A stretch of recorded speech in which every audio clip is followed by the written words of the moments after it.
2 hari jelang Natal, arus pemudik berbagai moda transportasi meningkat.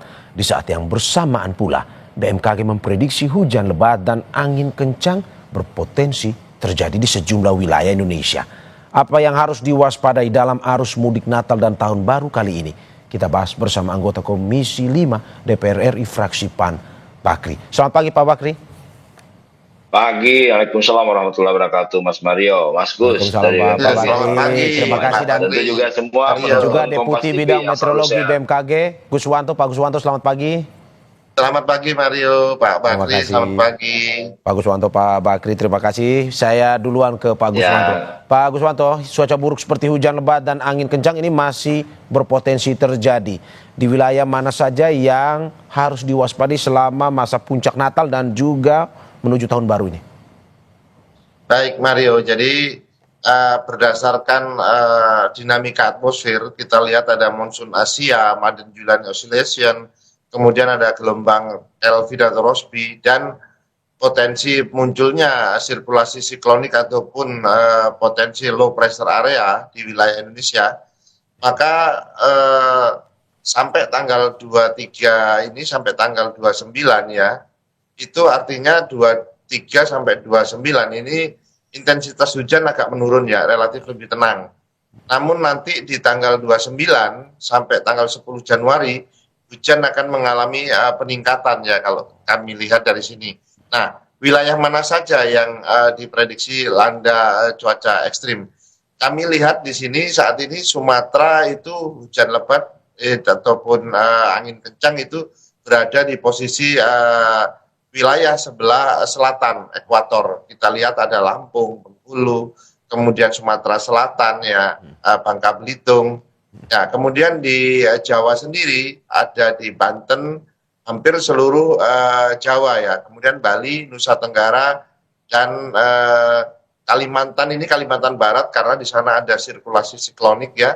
Kemudian Sulawesi Selatan, kemudian Papua Selatan, dan Laut Arafuru. Nah, saat ini melalui informasi ini kami update melalui website Nocasting BMKG. Nah, kita lihat bahwa sistem peringatan dini BMKG saat ini ada 10 provinsi yang aktif ya. Kalau lihat dari website Nocasting BMKG Go ID, ada Sumatera Selatan, ada Riau, Kepulauan Riau, kemudian Sumatera Barat, Bali, Nusa Tenggara Barat, Nusa Tenggara Timur, Kalimantan, dan Maluku. Ini kita lihat besok tiap pagi juga kami update setiap saat. Demikian. Pak Guswanto, berarti kalau saya simpulkan selama masa Natal akan tidak terlalu lebat atau reda hujannya, tetapi menuju Tahun Baru mulai intensitas tinggi lagi, begitu ya? Betul, betul sekali. Jadi yang perlu diwaspadai adalah waktu sore malam, ya sore menjelang malam ini yang kalau kami lihat di perakiraan BMKG.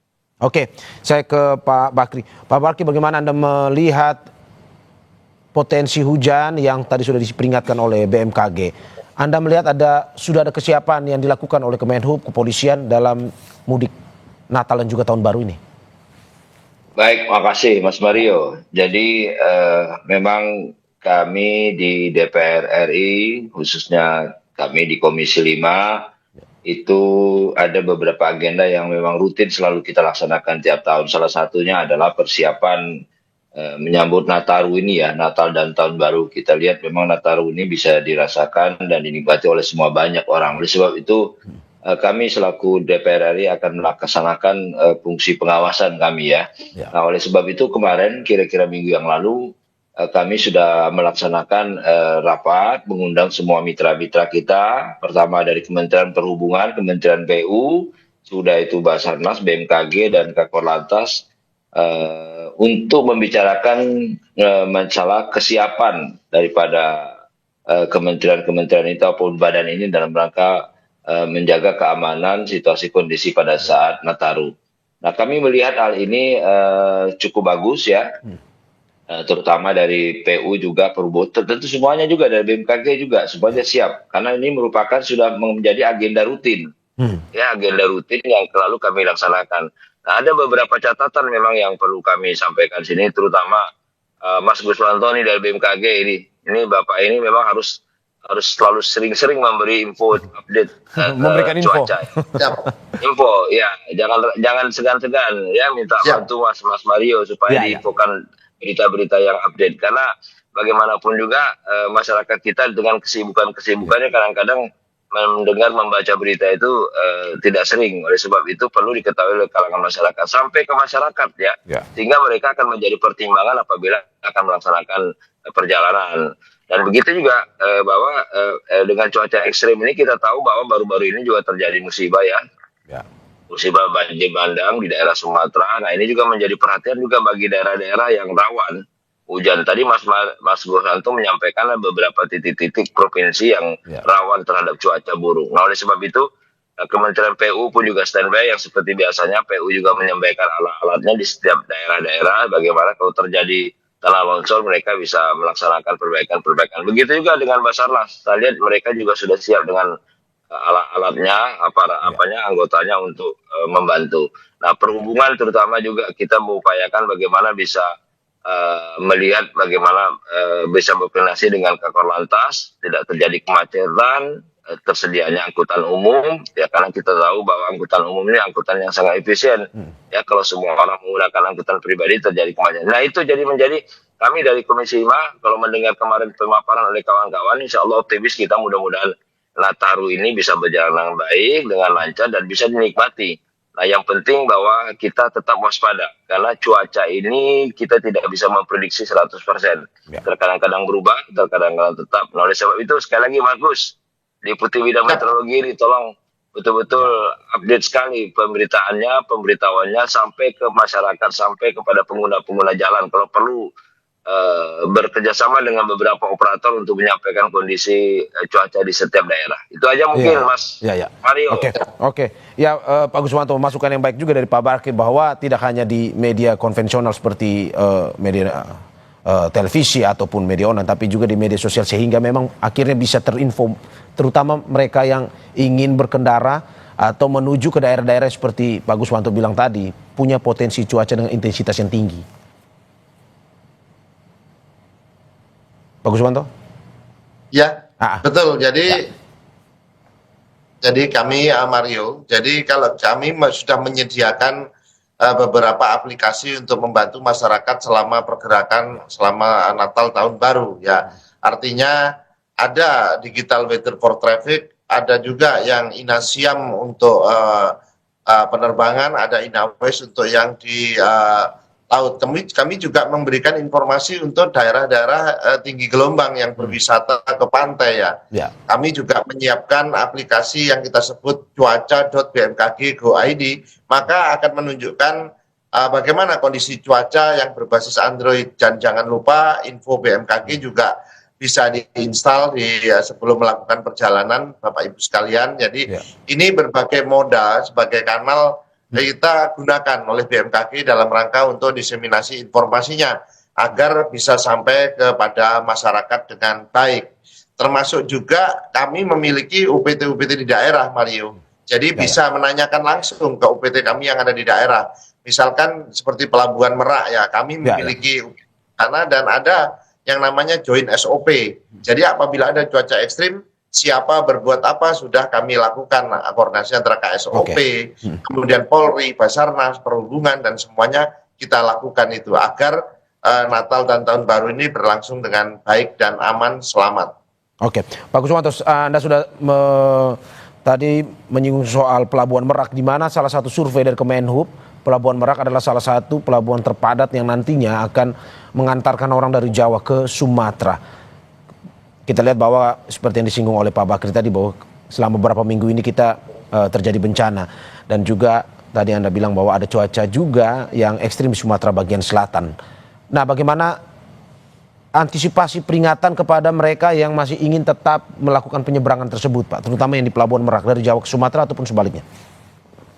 Baik, Mario. Jadi untuk mengantisipasi atau mitigasinya, tolong masyarakat itu dapat selalu update kepada info BMKG ya. Artinya seperti ini. Jadi kami selalu memberikan informasi kepada pengguna atau user. Misalkan kami telah di dalam Joint SOP memberikan klasifikasi peringatan dini cuaca ekstrim.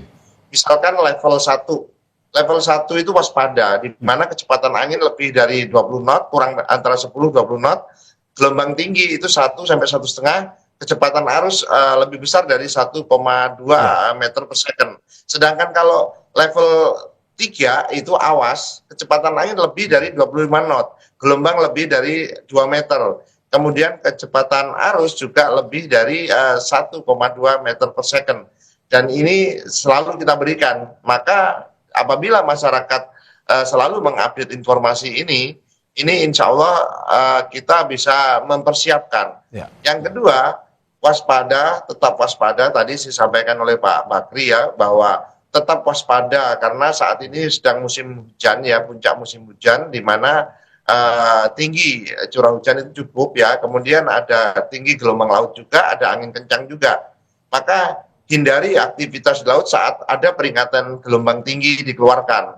Ya. Kemudian siapkan alternatif perjalanan dan jangan memaksakan diri saat kondisi cuaca ekstrim. Misalkan kita perkirakan ya, kami juga menyiapkan untuk digital weather for traffic. Misalkan perjalanan dari Jakarta menuju Semarang, itu mana saja yang sedang hujan, itu juga sudah kami lengkapi.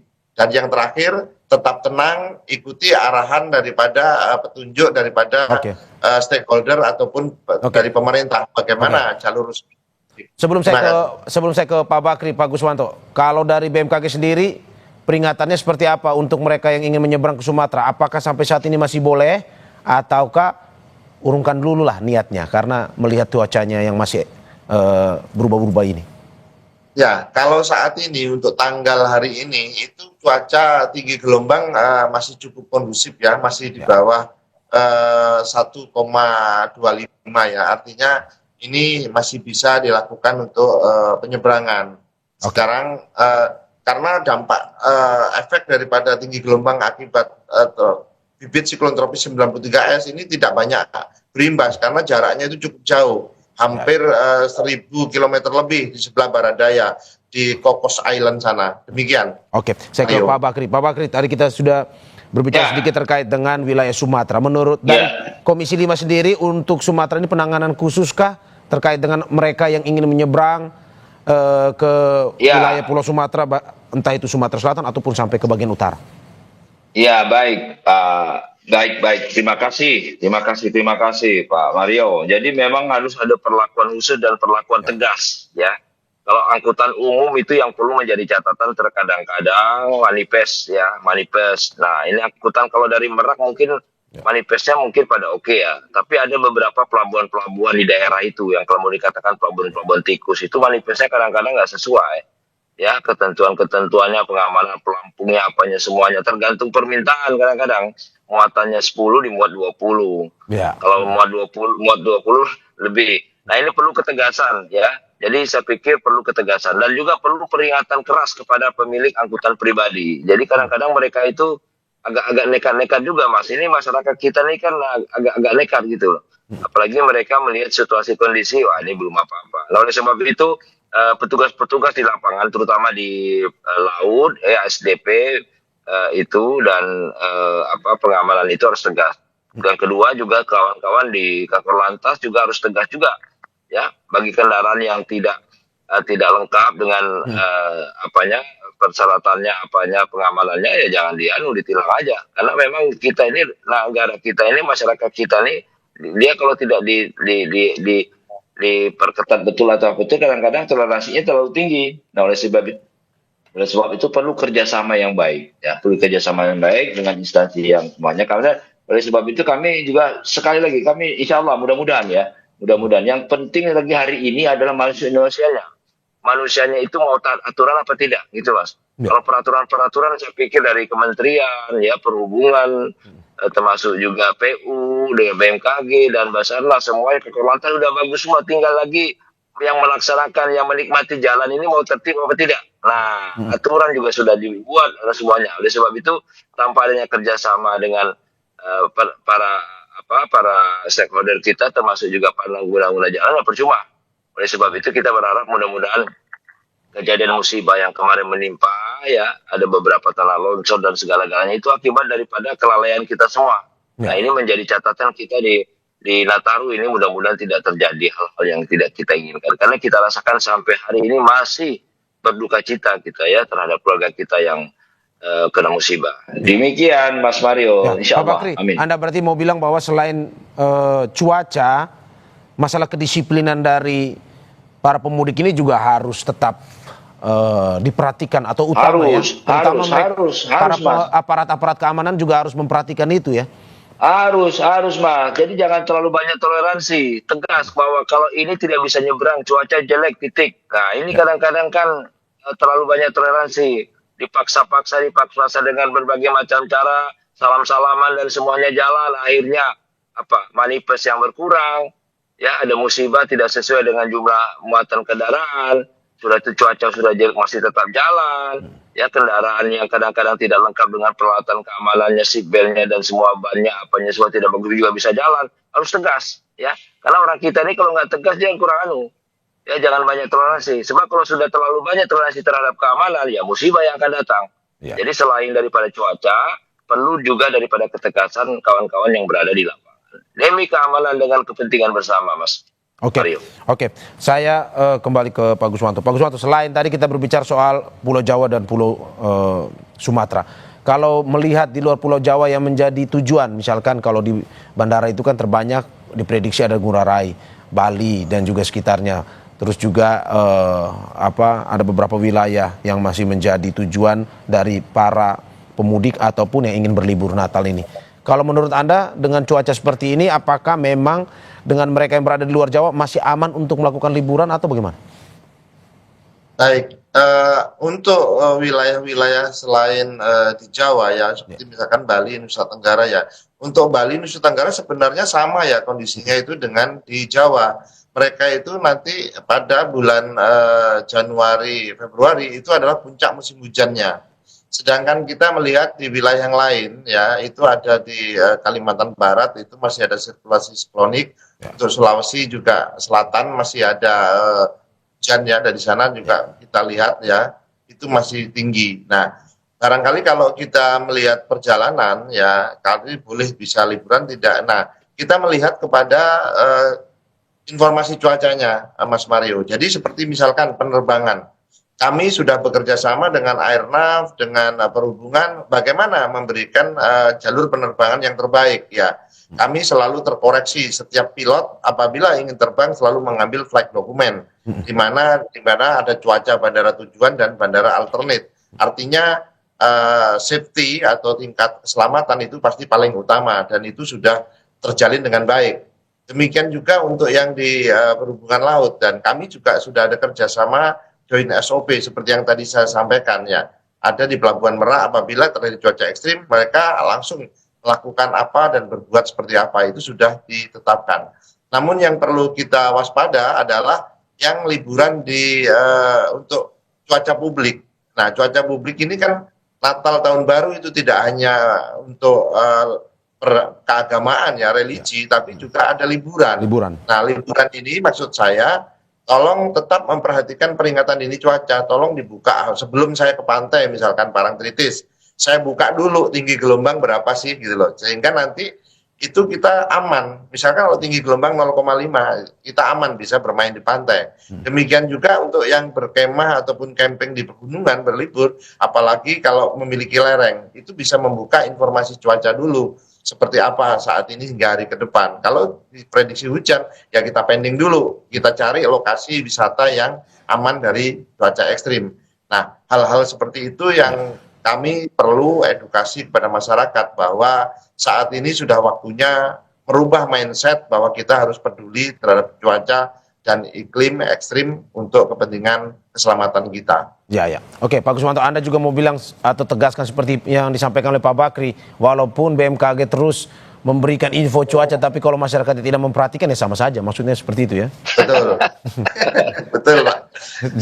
Jadi tetap kita berharap Mas Mario ini rajin-rajin menyiarkan keadaan cuaca. Ya, Kompas TV terkenal itu biasanya. Orang selalu menonton Kompas TV kalau baca. Tinggal sekarang bagaimana rutinitas dan keseringannya ini Mas Rio, supaya Ya, ya, masyarakat betul. lebih waspada. Ya, Mengingatkan. Oke, Pak Bakri, bagaimana Anda melihat bahwa ke depan terakhir soal kesiapan ini, selain aparat, masyarakat juga lebih aware terhadap info cuaca ini? Silakan Pak Bakri. Ya baik Mas Mario, terima kasih. Jadi kami di Komisi 5, sekali lagi saya bilang, ini merupakan satu pekerjaan yang rutin sudah kita laksanakan ya. Ya, yang lebih banyak lagi tinggal kedisiplinan. Karena kecelakaan itu sebagian besar banyak terjadi faktor manusianya, Mas. Ya. Ini manusianya udah tahu tapi masih nekat. Nah, oleh sebab itu kita berharap, saya tahu betul Kompas TV selalu perhatian terhadap cuaca, dan kita berharap melalui Mas Mario nih, Kompas TV lebih sering-sering menyiarkan pemberitaan tentang ramalan cuaca, bagaimana supaya masyarakat tidak bosan-bosannya mendengar berita itu. Ya, Nah, ya. tapi yang penting lagi bahwa kami Komisi 5 juga sudah melaksanakan kunjungan-kunjungan di beberapa titik ya. Beberapa titik seperti ke Sumatera Utara, ke Sulawesi Utara, ke Bali, ke Jawa Timur. Jadi sudah menjadi kerja rutin, dan ini memang perlu menjadi perhatian. Betul kata Mas Guswanto tadi, ini bukan lagi menyambut Natal baru, tapi lebih banyak daripada ini tempat kawan-kawan untuk berlibur panjang. Apalagi pemerintah sekarang memberi waktu yang sangat panjang. Nah, Ya. jadi kita berharap bahwa kedisiplinan daripada kita semua ini betul-betul menjadi perhatian. Itu yang terpenting, Mas. Satu nyawa manusia itu tidak bisa dihargai dengan apapun, Mas. Terima kasih. Iya. Terima kasih Bapak-Bapak atas apa yang disampaikan. Semoga ini memberikan masukan terkait dengan bagaimana Baik. tidak hanya pemerintah yang bisa akhirnya menginformasikan, tapi masyarakat juga lebih disiplin untuk mematuhi itu, Ya. sehingga Baik. liburan Nataru bisa berjalan lancar. Terima kasih anggota Komisi 5 DPR RI fraksi PAN Pak Bakri, dan juga Deputi Bidang Meteorologi BMKG Pak Guswanto. Terima kasih banyak Bapak-Bapak. Sehat-sehat selalu. Terima Baik, terima kasih Mas Mario. Terima kasih, Pak. Sehat-sehat. Ya.